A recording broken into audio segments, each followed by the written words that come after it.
Hey, welcome to Living and Aging with Pride. I'm James Brown and you're not, and can you guess? I got Chief Mike Brown in the office, Salt Lake Police Department. Welcome to the show. And thank you for being here. No, thank you. I didn't mean to bring the squad. You said that. You know, We didn't say not to. We're going to talk about your budget in a minute. You're spending that money bringing all of these people with you. Well, you know, over this last couple of years, I guess the crowd is getting fancy and all that kind of stuff.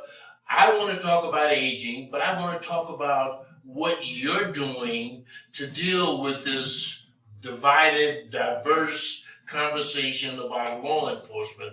And I know he does a good job. You know, who would come to see one guy with 4 people? You know, only the chief of the Salt Lake Police Department. But tell me, how has this pandemic affected how you think through the process of managing your team and keeping your team safe as well as keeping the public safe? Well, James, that's a great question. I mean, 2020, who knew we were going to get hit with everything that happened last year? I mean, first we had, I think it was the earthquake. Right. Then we had windstorms. We had a pandemic. We had the protests, the riots, the marches. We had a lot. 2020 was not our favorite year.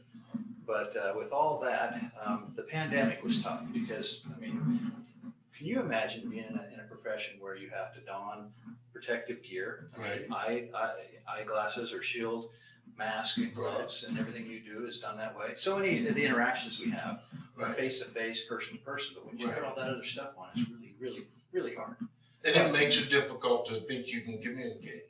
Yeah, no, it's really hard. I mean, a lot of communication is done non-verbally. Right. I mean, so when you're talking to people, you read different signs and things like that. It was just really hard. A lot of the work we did was over the phone.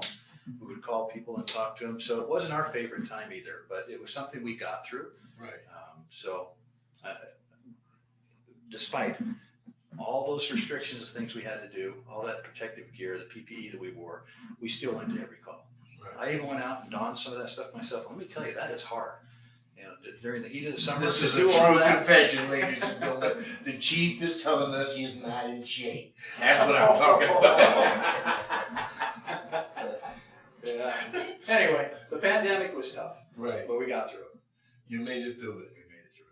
You're now dealing with a barrage of dialogue from the politicians, from the community, from this or that kind of organization.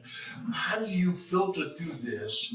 How does your team filter through this, being a target of all of this conversation? Some of it is disguised as, we love you, but we have to talk to you this way. How do you get up in the morning? And I know you guys have an orientation session first thing in the morning, and you go, all right, let's get out there and get the bad guys.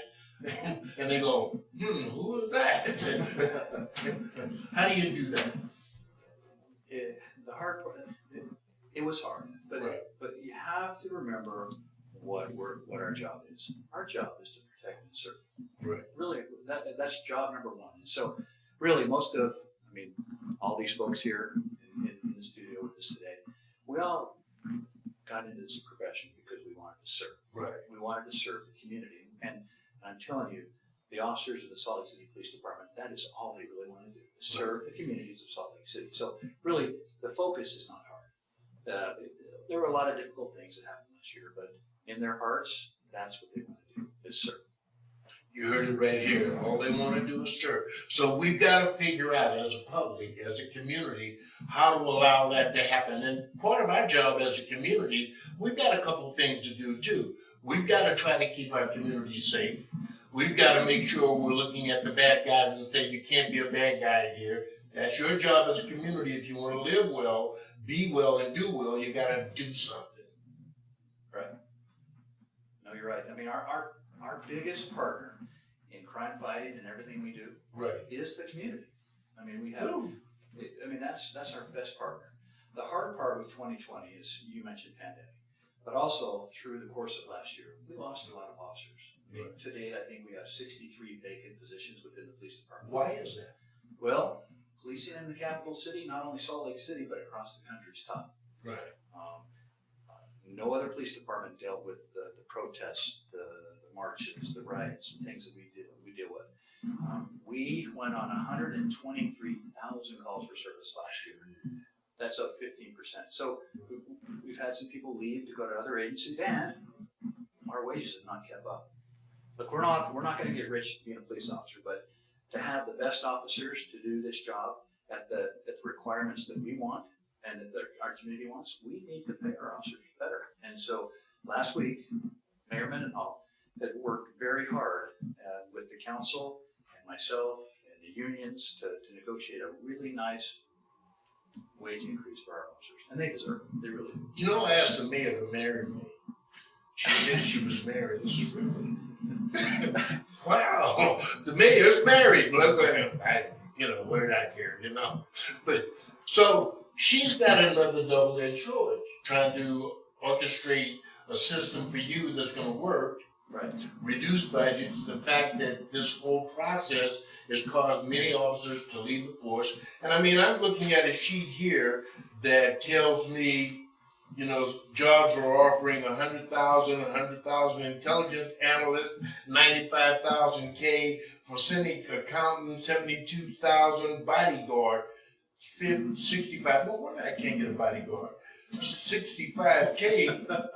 That's more than I would make, you know what I mean? That's pretty good money, right? So these are jobs being offered law enforcement officers if they leave the police department, if they retire and those kinds of things. That's a lot of money. Or they go to another agency that's paying more. Right. So, so you have officers that leave, you have more calls for service. And so instead of having some downtime to go interact with our community, we go call to call to call. Right. They call it the star pattern. They go out and talk to some of the officers, and I say, what are we doing tonight? And they say, well, I'm going to Rose Park, then I'm going to Sugar House, then I'm going back up to the Avenues, then I'm going back out to Glendale. Right. All they ever do is go call to call to call.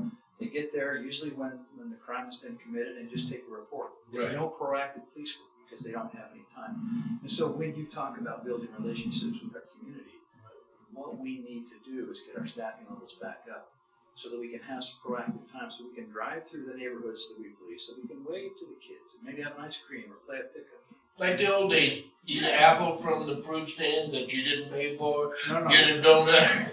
We pay for them all. Get a donut, that kind of thing. Yeah. Well, donuts to police officers are power rings. They're not donuts. Power rings. Okay. Excuse me, Winchell. So we have to, and it's not just you, and I mean the police department, it's the community. They have to open up the doors and welcome law enforcement in to talk about what you're doing, how you're doing it, and meet the people. I get a sense that if you know the people in the community, it reduces some of the problems you have in the community. Right. Right now, if you flip on the news, you're going to see a lot of divisiveness. Right. A lot of anger at different positions, and it's really easy to hate from afar. Right. Like you can sit on your couch and watch the news and go, I don't like that, or that really makes me upset. But when you bring the communities together, law enforcement and the community they serve, they start seeing each other as people. Right. All those biases, things that they thought they knew, they go away, and we start seeing each other as just people. And then that builds trust. Trust is something that works better for the community and the work we're trying to do.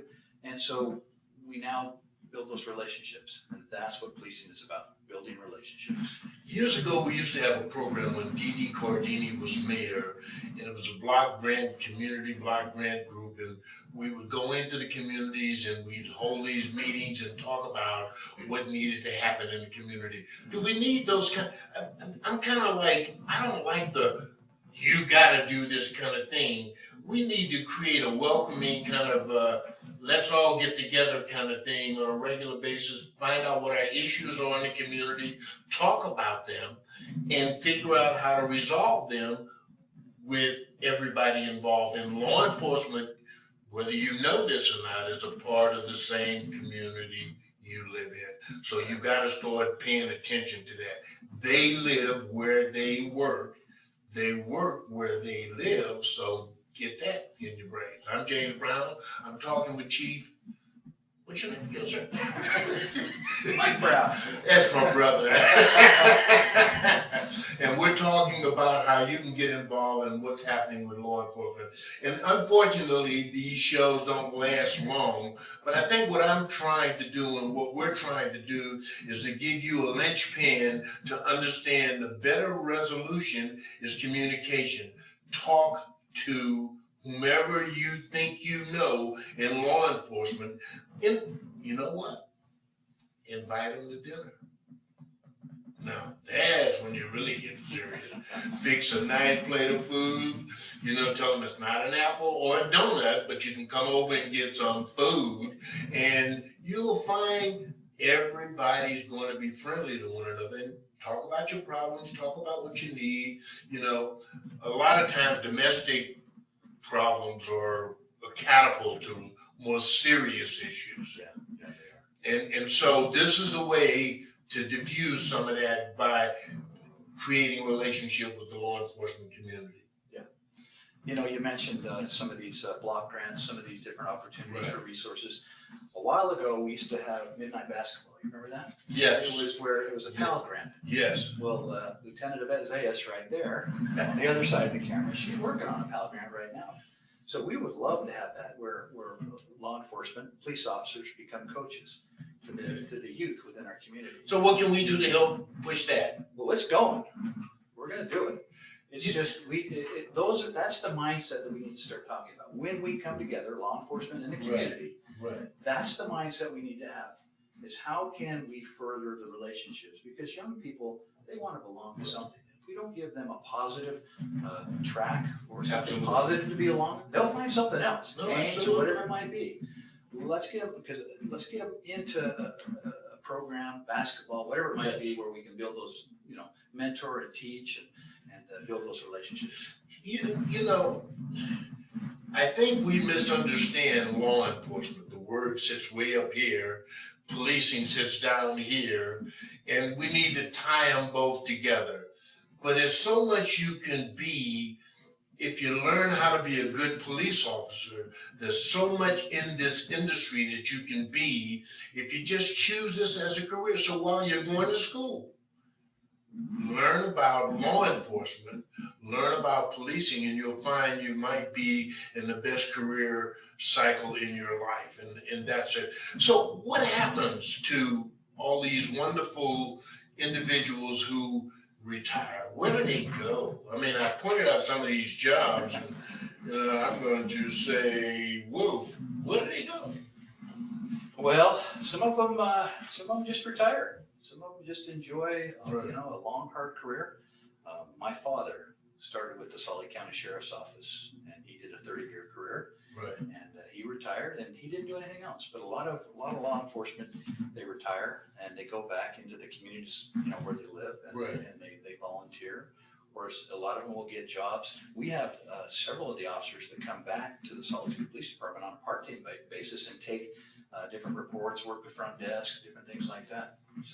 So it brings that wisdom and knowledge and experience back to the table. Oh yeah. So it's disseminated to all of the younger individuals who's coming on. How many women are you hiring this day? You got all these guys and one lady over there in the corner. This is a tough crew. James, we're trying to diversify our department as much as we possible, not only by gender, but by ethnicity. Right. And so, that's another big component of our police department is we have an Explore program. Their age is 14 to 21, and they volunteer. They come down and they spend Tuesdays with us, 4 hours a week, and we put them through kind of a little academy. They're called Explorers, but you would be surprised. That is the most diverse, not only by ethnicity, but gender. I mean, almost 50% are female, and probably 75% of are ethnicity diverse. You need to send me pictures so I can post them on my Facebook. So what do you need from us, the community? Besides the raise, we're not talking financial here. We keep the conversation basic here. Look, we just need like a tough year. It was easy. Last year was easy to to sit apart and scream and yell at each other. We just need to look. This is our city. This is our home. It's our community. Let's just all come together. we want to police the community the way they want to be policed. Right. And I think as we have more time to develop relationships, I think the community will be more engaged. I would really like to build upon some of these youth programs. Right. But really, let's just come together and talk about it. That's all we want. So all he's asking is to come together and talk about it. And that takes nothing but effort. Get up off your fannies and walk out, shake a hand, go down to the police department. You know what? I'm going to ask you guys and girls out there, bake a pie and take it to the police station. Give them, you can't get apples anymore because there's no stands out there. Take them an apple pie. Is there anything that I'm missing? And don't even go through that. But that you might want to bring up that we can talk about? Well, James, first, I thank you for inviting me out to your podcast. We're going to do it regularly. No, I would like to do this because there's so many more things we can follow up on. Okay. I want to talk about the explorers. I want your listeners and viewers to see how engaged the youth are. Okay. Let's talk about the recruitment. Let's talk about the response times. Let's how we're doing it and to diversify our department. But it all begins when we sit down face to face and talk about what we need. Because it's not a policing issue, it's a human issue. Right. It's a human issue. It's called community policing, ladies and gentlemen. You're much responsible for it as they are. You can't point the finger without pointing it at yourself. Equal opportunity, that's what I'm talking about. Hey, thank you for being a guest on. Thank you for coming. Next time, bring more people. Okay, we will. I'm James Brown, and you're not. This is Living and Aging with Pride. And thank you very much, sir. You're a good man. Thank you, James. God Thanks bless for all you. you're doing. Thank you. Thank you.